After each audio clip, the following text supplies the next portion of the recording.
From now on, cooking and laundry are all yours, stop freeloading. That's what my daughter-in-law said before throwing a dirty rag at my chest. My own son stood beside her, loosening his tie after work, eyes full of nothing. Not anger, not guilt, just emptiness. And when he said, "Mom, that's your only use now," something inside me, something I'd carried through 40 years of motherhood, snapped. For a long moment, I stood there in silence, staring at that rag on the floor. It was damp, heavy, and stained from scrubbing their kitchen. I thought I was helping. They thought I was freeloading. I bent down slowly, my knees aching, and picked it up. Not to fight back. Not to argue. But because that's what I'd always done, clean up other people's messes. Only this time. I wasn't staying to clean anyone's life anymore. My name is Vivian Harper, I'm 67 years old, and 3 months ago I retired after 40 years of teaching. All I wanted was a little peace, a home filled with laughter, maybe a bit of purpose helping my son and his family. Instead, I found humiliation waiting for me in a house I once thought would be my refuge. Before I tell you how it all began, I want to ask you something. Have you ever given your whole heart to someone, only for them to treat you like a burden? If you know that feeling, type it in the comments. And don't forget to like and subscribe if you believe no mother should ever be disrespected in her own family. Because what my son and his wife didn't know that day is that by the time they came home that night, their world would look very, very different. That rag wasn't just a piece of cloth. It was the line between the mother I had been, and the woman I was about to become. But to understand why those words cut so deep, you need to know how I ended up there in the first place. For 40 years, I stood in front of classrooms full of restless children, tying shoelaces, wiping tears, teaching them how to believe in themselves. The day I retired, the principal handed me a plaque that said, "Thank you for your dedication." Everyone clapped, there was a cake, balloons, and kind words. But when the applause faded and I walked out of that school for the last time, I felt hollow. My husband, David, had been gone for 2 years. The house felt colder every day, a quiet so heavy it almost had weight. I thought retirement would be rest. Instead, it felt like vanishing. That night, my phone rang. It was my son, Michael, my pride and joy. "Mom," he said, "why don't you come stay with us for a while? The kids miss you. Rebecca and I would love to have you." I can still remember the warmth that filled my chest. My boy wanted me near him. My grandchildren wanted grandma's stories and pancakes again.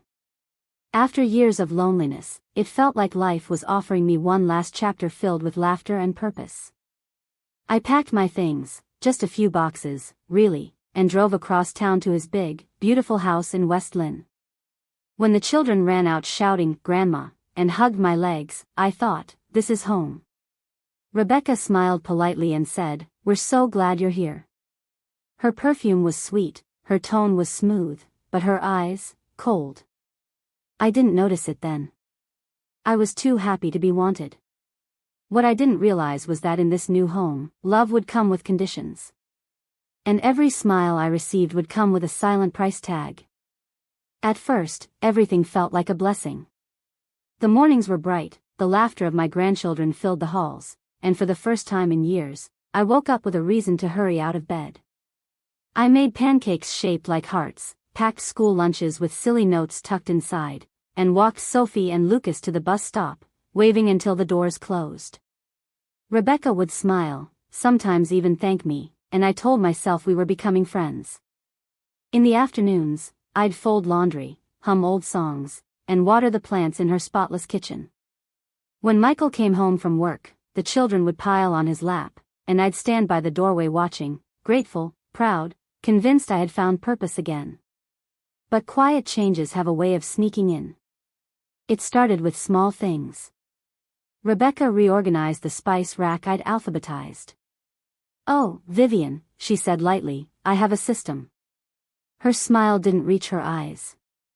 A few days later, she moved my toiletries from the counter into a plastic basket under the sink.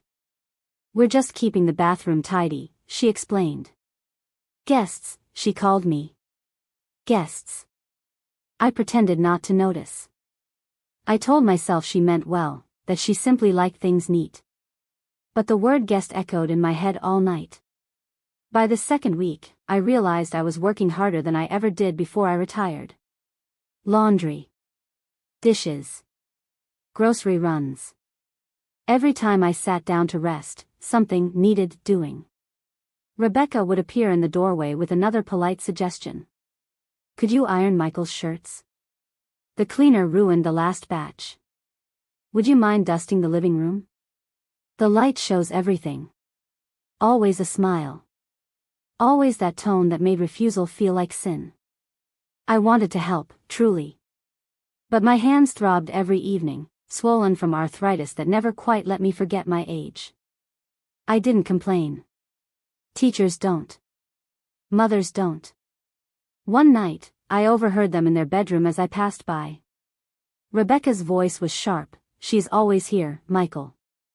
Always in the kitchen, always around the kids. I can't breathe. Michael's answer came soft, tired. She's lonely, Rebecca. It's temporary. Temporary. The same word people use for colds and house guests. I pressed my back to the wall, my heart pounding so hard it hurt. For the first time, I realized I didn't belong. The next morning, I woke before dawn, determined to prove my worth. If I worked harder, maybe they'd see my effort. Maybe gratitude would return. I scrubbed the kitchen until the counters shone, washed the windows, and baked a loaf of bread that filled the house with warmth. By the time Rebecca came downstairs, I was exhausted but proud. She walked in, glanced at the kitchen, and said, "Did you move my files from the dining table?" "I did, dear. I just wanted to set the table for dinner." Her voice cut through mine like glass. "Those were in a specific order. Now I'll be up all night fixing your mistakes." I opened my mouth to apologize, but she had already turned away, heels clicking sharply against the floor. I stared at the bread cooling on the counter. The smell of it suddenly made me sick. When Michael came home, I hoped he'd notice. I hoped he'd see the ache in my hands, the fatigue written across my face. Instead, he kissed Rebecca's cheek and asked, "What's for dinner?" I wanted to say, "Your mother made soup from scratch, and bread with hands that barely bend anymore." But Rebecca answered first, "Whatever Vivian made. She seems to enjoy it." Her words landed with the same weight as that rag would later, heavy, final. That night, after everyone went to bed, I sat alone at the kitchen table. The clock ticked loud in the silence. My reflection in the window looked unfamiliar, a tired woman in someone else's home. The next day, Rebecca began leaving notes. Little sticky squares of instructions and corrections. Please don't rearrange the linen closet. Kids are off sugar, no cookies. Ask before using the cookware. Each note was polite, but every word chipped at me. I started collecting them quietly in a drawer, a small museum of disapproval. Michael didn't see them. Or maybe he didn't want to. He left early, came home late, and rarely looked me in the eye. When I tried to talk to him, he smiled vaguely and said, "Mom, Rebecca's just particular. Don't take it personally. Don't take it personally." The phrase people use right before breaking your heart. By the third week, even the children had started to notice. Sophie stopped asking me to braid her hair. Lucas hesitated before hugging me goodbye. They were only 8, too young to understand, but old enough to sense the chill that had crept into their home. I told myself it was just a phase, that Rebecca was adjusting, that Michael was busy. But deep down, something heavy was forming, a quiet certainty that I was no longer family. It was a Tuesday afternoon, gray skies pressing low outside the windows. Rain tapped against the glass as I stirred a pot of soup, the kind my late husband loved. The house smelled like comfort, the way a home should. I'd even baked biscuits for the children. Rebecca came home earlier than usual. The front door slammed. Her heels struck the floor with a rhythm that made my chest tighten. She appeared in the kitchen doorway, her expression sharp and cold. Did you touch the papers I left on the table? I turned, startled. Yes, I just moved them aside so I could. They were arranged for a presentation tomorrow. Now I have to fix everything because you can't keep your hands off things that don't belong to you. Her words hit harder than I expected. Rebecca, I'm sorry. I didn't mean. You never mean it. You just do whatever you want. She opened the utility closet, snatched an old dish rag, and flung it at me. It struck my chest and fell to the floor. For a heartbeat, the house went silent. The sound of the rain outside faded, the only thing I heard was my own pulse. The rag lay between us, wet, crumpled, harmless, yet heavier than any insult I'd ever known. Rebecca's voice cut through the stillness. From now on, cooking and laundry are your responsibility. You live here rent-free, you eat our food, you use our power. It's time you pulled your weight. The word freeloading wasn't spoken yet, but I could hear it hanging in the air, waiting. Footsteps sounded behind her. Michael stepped into view, loosening his tie. He looked at his wife, then at me, then at the rag on the floor. What's going on? Rebecca's tone turned soft, falsely sweet. I was just explaining what your mother can help with around the house. He looked tired, weary of confrontation. His eyes met mine, the same eyes I once looked into when he was a little boy with scraped knees. Now they held something else, defeat. Mom, he said quietly, Rebecca's right. You've been here a while. Maybe this is how you can contribute. It's only fair. Fair. A word that once meant justice now sounded like a sentence. I wanted to scream, to remind him how I'd worked 3 jobs to send him to college, how I'd stood by him through every failure and triumph. Instead, I bent down slowly, my knees creaking, and picked up the rag. It smelled faintly of bleach and shame. I understand, I said. My voice didn't shake. Maybe that's what frightened them most. Rebecca smirked, satisfied. Michael looked away. I folded the rag neatly and placed it on the counter. Dinner's ready, I whispered. That night, as they ate in silence, I realized something painful but clear. I had spent my whole life caring for people who never learned how to care back. And though they didn't know it yet, that moment, that rag, that sentence, was the last time they'd ever take my kindness for weakness. I didn't cry that evening. Tears would have been too easy, too much like surrender. When the dishes were washed and the kitchen lights dimmed, I sat alone at the table, staring at my swollen hands. 40 years of teaching, 4 decades of chalk dust and kindness, had shaped these fingers. Now they were cracked and aching, trembling from exhaustion I hadn't earned. Upstairs, I heard laughter, Rebecca's sharp giggle, Michael's forced chuckle. They sounded like strangers living in a house where my heart used to feel safe. I stood, poured myself a cup of water, and caught my reflection in the window. A small, gray-haired woman stared back, shoulders stooped but eyes alert. Something had gone still inside me.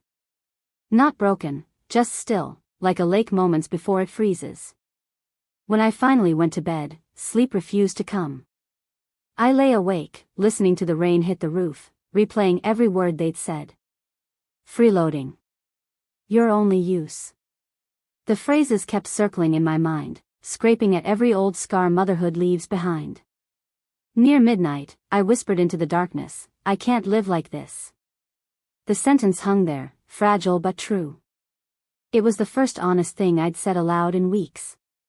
Morning came early, pale light slipping through the blinds.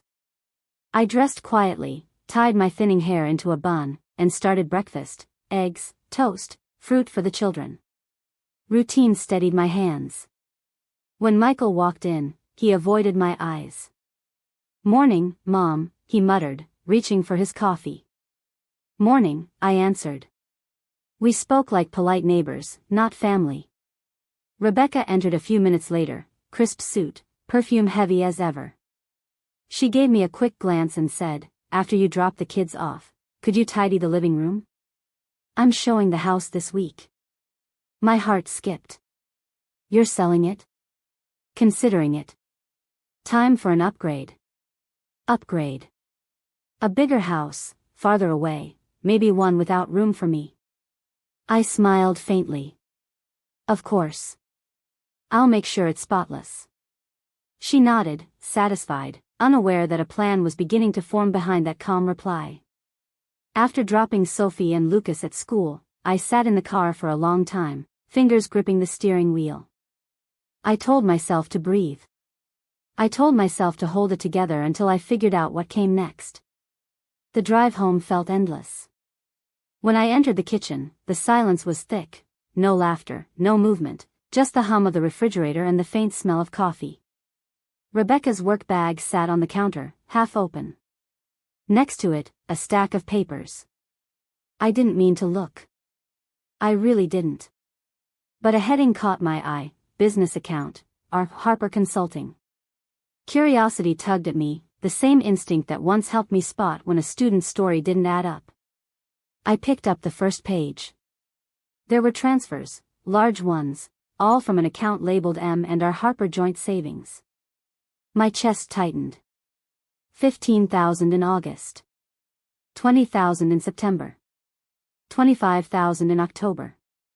All moving into her business. My throat went dry. I scanned the next page: charges from designer stores, luxury resorts, restaurants that served meals more expensive than my monthly pension. This wasn't a mistake. It was theft.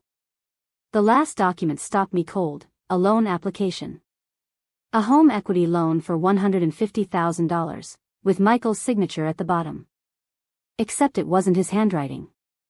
I'd graded that boy's essays for years. I knew his penmanship better than my own. This signature was a poor imitation. For a long moment, I stood there, gripping the paper as my pulse roared in my ears. Rebecca wasn't just cruel, she was reckless. And Michael, poor fool, had no idea. I took photos of everything with my phone, my hands trembling so badly I could hardly hold it steady. Then I stacked the pages exactly as I found them, wiped my fingerprints from the counter, and stood very still. That's when clarity arrived, quiet, sharp, certain. I couldn't stay another night. Not in that house. Not with people who saw me as labor instead of love. By the time the children came home from school, my bags were packed. I told them gently that Grandma needed to go back to her own house. Sophie's lip quivered, Lucas clung to my waist. "You'll still visit, right?" Sophie asked. "Always," I said, forcing a smile. "But sometimes, sweetheart, grown-ups need to go where they can breathe again." When I drove away, I didn't look in the rearview mirror. If I had, I might have turned back. By the time I reached my old house, the sun had already begun to fade behind the Portland skyline. The yard looked neglected, the grass high, the porch covered with dry leaves, but it was mine. Every creak of the wooden steps, every uneven tile whispered familiarity. I opened the front door, and a faint smell of dust and solitude greeted me. I set my suitcases by the couch and stood still, feeling the silence wrap around me. For the first time in weeks, no one was watching, judging, or assigning chores. The quiet should have comforted me, but it broke something loose instead. The sobs came suddenly, deep, raw, unstoppable. I sank onto the floor, clutching the hem of my cardigan like it could hold me together. Every insult, every cold glance, every note Rebecca left replayed in my head until I could hardly breathe. I wept for David, for the woman I used to be, for the mother who had raised a man too blind to see her pain. When the tears finally stopped, I wiped my face with trembling hands and looked around. My home, dusty, small, outdated, but still standing. Just like me. I moved through the rooms, opening windows to let in the cold air. The wind carried the smell of rain and earth, washing away the stale scent of neglect. Little by little, I began to feel my strength return. That night, I made tea, sat at the kitchen table, and opened my phone. The photos I'd taken of Rebecca's documents glowed on the screen, silent proof of what she'd done. Each picture reminded me that I wasn't crazy or bitter. I had been wronged. And I had evidence. Michael called 6 times that night. I didn't answer. The next morning, he was pounding on my door. When I opened it, he looked panicked. "Mom, why did you leave?" "The kids were crying, Rebecca's furious. We can't handle this without you." There was no apology, no remorse. Just desperation for what I could do for them. "Michael," I said quietly, "you'll manage. You always do." He blinked, confused. "Mom. Go home. I'm not your maid." I closed the door gently and locked it. Leaning against the frame, I felt a calm I hadn't known in years. I was done pleading for kindness. I had spent a lifetime giving, now it was time to protect what little dignity I had left. The next day, I opened my laptop, studied those photos again, and whispered to myself. They thought they could use me. Now they'll learn who I really am. The first week back home felt endless. The house was still and cold, the air heavy with the scent of rain-soaked earth. I woke every morning before dawn out of habit, then remembered there was no one waiting for breakfast. No children, no voices, just the hum of the heater and the ticking of the kitchen clock. Michael called 12 times before I finally answered. "Mom, please, can we talk?" His voice carried exhaustion. "We're talking now," I said. "In person. Please. The kids miss you." My heart softened despite myself. "How are they?" "They're fine. But the house doesn't feel right without you. Rebecca's been overwhelmed. Everything's falling apart." I wanted to ask if he meant the house or his marriage, but I held my tongue. "I need some time," I said. "How much?" "I'll know when I know." After we hung up, I sat in my small living room, wrapped in a blanket, staring at the stack of bills on the table. My pension barely covered the essentials, but it was mine, earned, honest, simple. Rebecca's glittering life flashed in my mind, her perfect suits, her lavish spending, her constant hunger for admiration. Something about it had never added up. I powered up my old desktop computer, the one David had bought years ago. It wheezed to life like a tired friend. I opened the photos on my phone and began studying the documents. Account statements. Loan papers. Transfers. Every number told a story. R. Harper Consulting LLC. I typed it into the state's business registry. There it was, one owner, one name, Rebecca and Harper. Registered 8 months ago. Purpose, real estate consulting and investments. Yet I'd never once heard her mention running a company. Curiosity turned into focus. I called her brokerage pretending to be a potential client. "I wanted to hire Rebecca Harper for consulting," I said sweetly. She mentioned her own company. The receptionist hesitated. "I'm sorry, ma'am, but our agents can't work outside the firm. It violates their contracts." I thanked her, hung up, and stared at the screen. Rebecca's business was nothing but a shell, a hiding place for stolen money. My pulse quickened, not from fear but from certainty. For the first time in a long while, I felt awake. The more I studied those documents, the clearer it became. Rebecca hadn't just been careless, she had been methodical in hiding her spending. Her pattern of withdrawals matched every lavish post she'd ever made online. Trips. Dinners. Shopping sprees. Each one disguised under her consulting company. I checked her social media. A photo of a champagne glass beside a pool in Scottsdale. Caption, "Girls' Weekend, recharging before the busy season."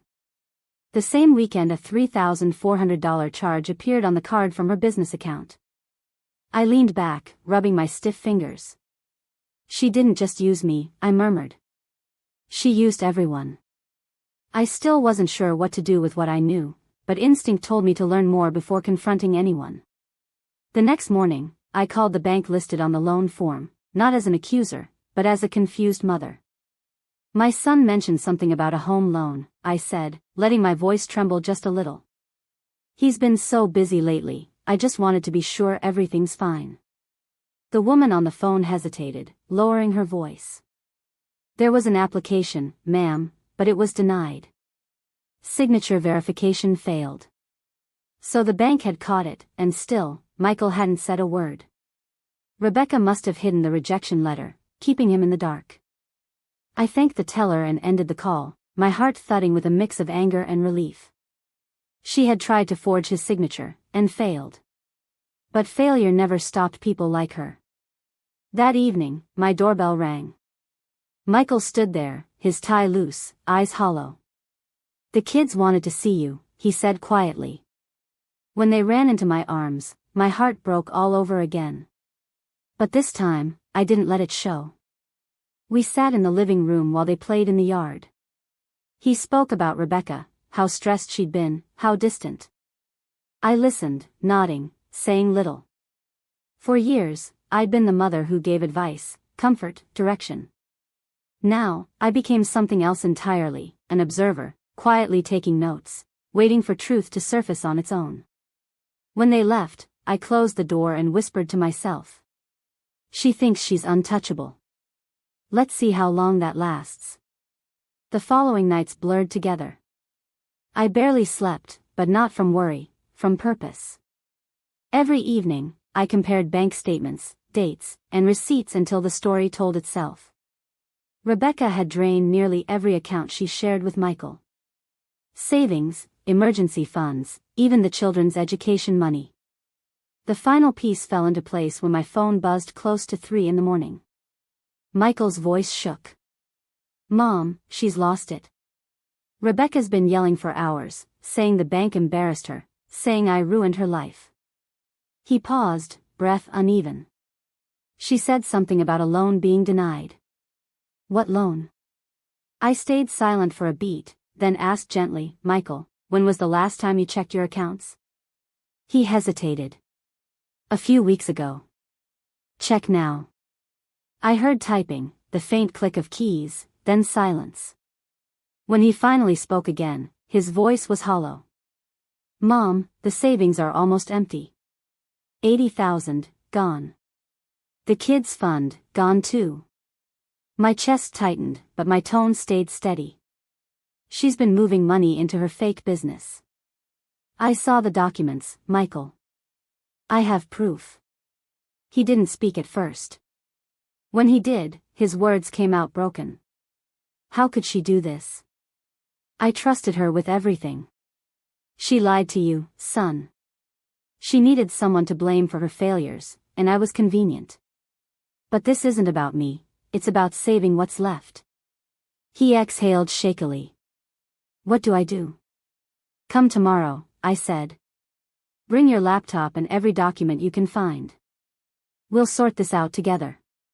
The next afternoon, he arrived looking pale and older than I'd ever seen him. We spread everything across my kitchen table, statements, receipts, printouts, screenshots. The story they told was unmistakable: forgery, deception, and greed. Michael rubbed his temples, eyes glistening. "Mom, I don't know how to fix this." "You will," I said softly. "But you have to face it head on." He nodded slowly, his hand covering mine. "I'm so sorry, Mom. For all of it. For how I treated you." I squeezed his fingers gently. "You can make it right by learning from it. That's how we rebuild." For the first time in weeks, I saw my son again, not the man who had looked away while I was insulted, but the boy I'd raised to recognize right from wrong. 3 weeks passed before I saw Rebecca again. By then, Michael had spoken to a lawyer, frozen the accounts, and arranged for the children to stay with her parents until things settled. I thought the storm might finally fade. I was wrong. That Friday afternoon, a sharp knock echoed through my little house. Through the peephole, I saw her, polished as ever, cream coat, dark glasses, expression that belonged more to a stage than real life. I opened the door but didn't invite her in. "Vivian," she began, her tone carefully measured. "Can we talk?" I leaned against the frame. "About what?" "About fixing this mess before Michael ruins all our lives." "Our lives?" I repeated. "Or yours?" Her lips tightened. You've turned him against me. He's filing for divorce, freezing our assets, talking about lawyers. Do you know what that will do to the children? The children will be fine. You, on the other hand, may have bigger problems. Her posture faltered for half a second, then the smile returned, thin, professional, desperate. I admit I made mistakes. I overspent, yes, but I was trying to build a brand, to keep up appearances for Michael's sake. You of all people should understand the pressure of doing everything alone. Building a brand doesn't include forging signatures. She blinked rapidly. You don't have proof of that. I took my phone from my pocket, opened the photos, and held the screen toward her. Every transfer. Every statement. Every signature that doesn't match his own. The bank has copies, too. For the first time, her voice trembled. You destroy your own family over money? You destroyed it when you lied to my son, I said evenly. I'm just cleaning up the truth. She stepped forward, lowering her voice. Please, Vivian. I know you hate me, but think of the children. Michael can't raise them alone. They need their mother. They need stability. Honesty. Not designer handbags bought with stolen funds. Her mask slipped completely, eyes flashing, voice sharp. You jealous old woman. You've been waiting for this. You want him all to yourself. No, I said quietly. I want him free. Rebecca's hand trembled on her purse strap. You can't win. He still loves me. Then convince him with the truth, I replied. Not forged paperwork. She faltered, words drying in her throat. Here's what will happen, I continued, tone firm but calm. You'll sign the divorce papers. You'll agree to a fair custody arrangement. You'll repay what you can. Do that, and I won't take this to the police. Her eyes widened. You're bluffing. Call your bank, I said simply. They already froze the accounts. Your name's on every transfer. Rebecca's face was drained of color. She took a step back, as if the air itself had turned against her. You can't do this to me, she whispered. I already have, I said. Now go home. Rebecca's jaw tightened. For a long moment, she just stood there, gripping her purse strap like a lifeline. Her voice came out low and sharp.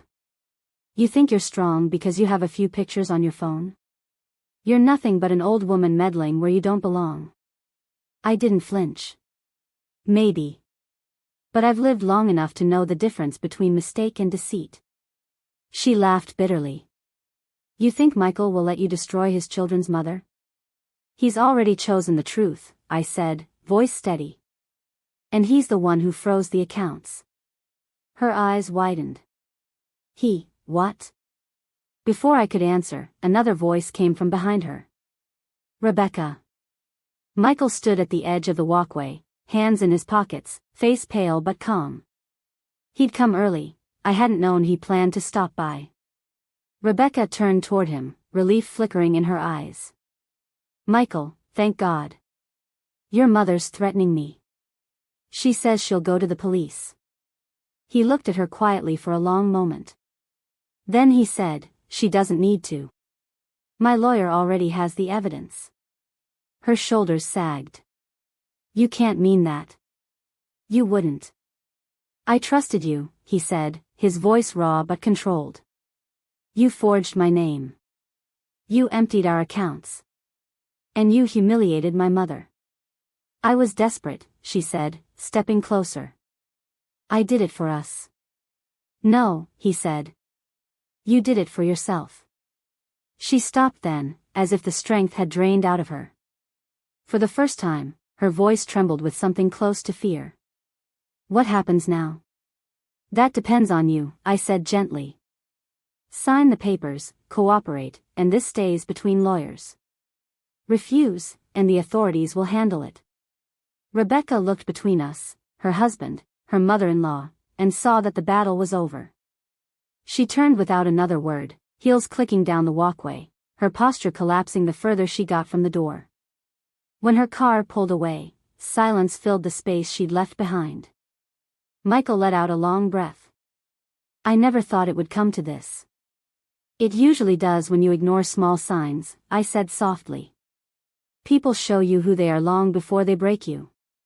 He nodded slowly, eyes glistening. Mom, I'm sorry. For everything. For standing there that day. For saying those words. I reached out, placed a hand on his arm. You were blinded by love. It happens. What matters is that you opened your eyes before it was too late. He swallowed hard. What should I do now? Protect your children, I said simply. That's where it starts. He managed a faint, grateful smile. You always know what to say. I shook my head. Not always. But I know when to stop talking and start acting. He left a little later, promising to keep me updated about the case. As his car disappeared down the street, I stood at the doorway, hands steady for the first time in months. I hadn't shouted. I hadn't sought revenge. I had simply held my ground, and watched the truth do the rest.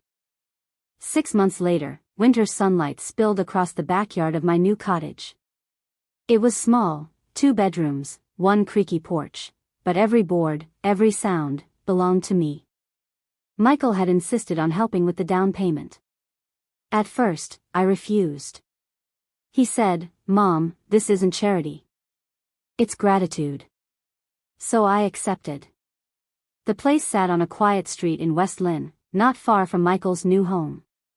Close enough that Sophie and Lucas could ride their bikes over after school, far enough that I had my own rhythm. Today was Lucas's 9th birthday. The yard was full of balloons, laughter, and the smell of grilled burgers. Michael stood by the grill, a towel over his shoulder, joking with Patricia, a kind nurse he'd met a few months earlier. Her laughter sounded easy, genuine, nothing like the forced brightness that used to hang in that family. Sophie ran up, her face dusted with frosting. Grandma, can you help me hide the treasure for the scavenger hunt? I smiled. Only if you promise not to tell anyone where it's hidden.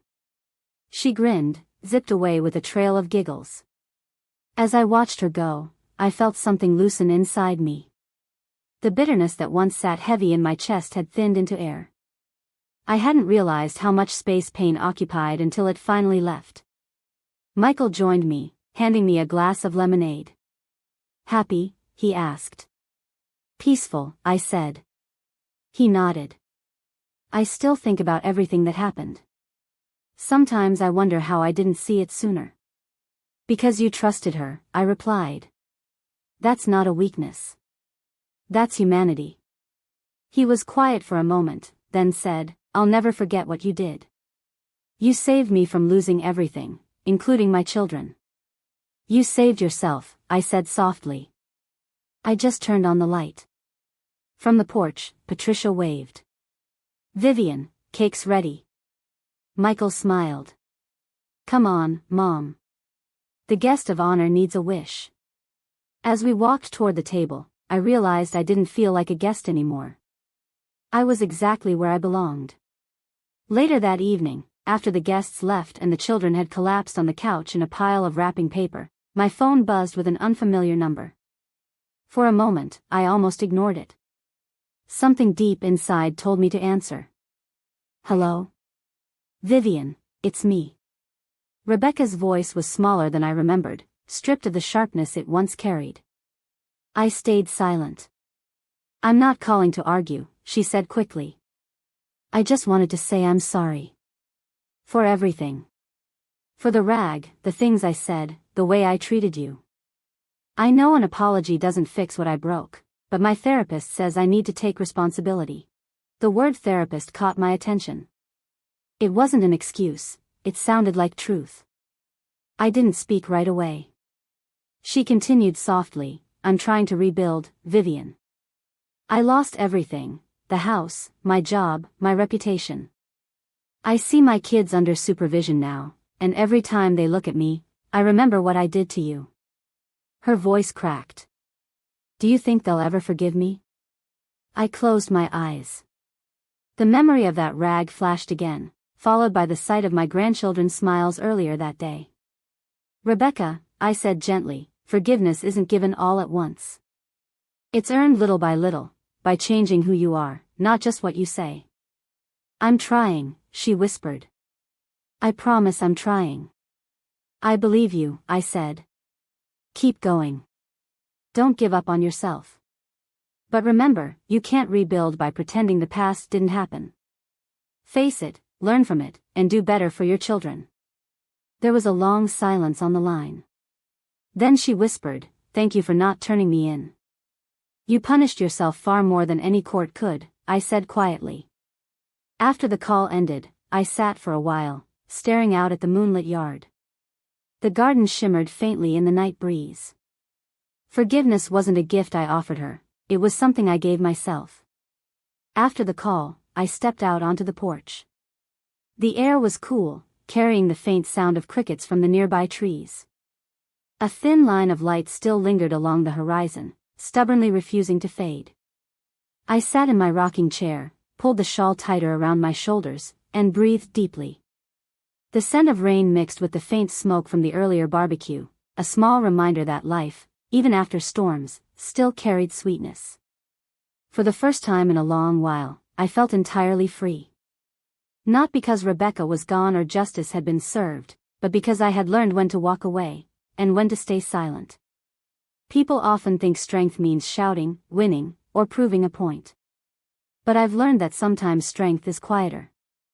It's the moment you refuse to be treated as less than you are. It's standing still when others expect you to beg. It's smiling not from denial, but from peace. My life wasn't perfect. It never would be. But it was honest, and that was enough. The porch light flickered as Michael stepped outside, holding 2 mugs of tea. He sat beside me, handed one over, and said, she called me too. Said you spoke to her. I nodded. She's trying. He sighed. I don't know if I can forgive her yet. You will, I said softly. Not for her, for yourself. Carrying anger only keeps you tied to the past. He stared into his cup for a moment, then said, you always know the right thing to say. I smiled faintly. Not always. But I've had enough years to recognize what matters. He leaned back, gaze lifting toward the stars. Mom, he said quietly, thank you for never giving up on me. I reached over, squeezing his hand gently. Children stumble, Michael. Parents do too. What matters is that we keep choosing love, even when it's hard. We sat there for a long time, saying nothing more. The night hummed softly around us, calm and complete.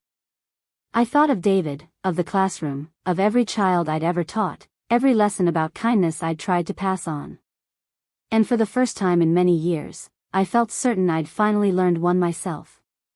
Sometimes walking away isn't a weakness, I whispered to the stars. It's wisdom.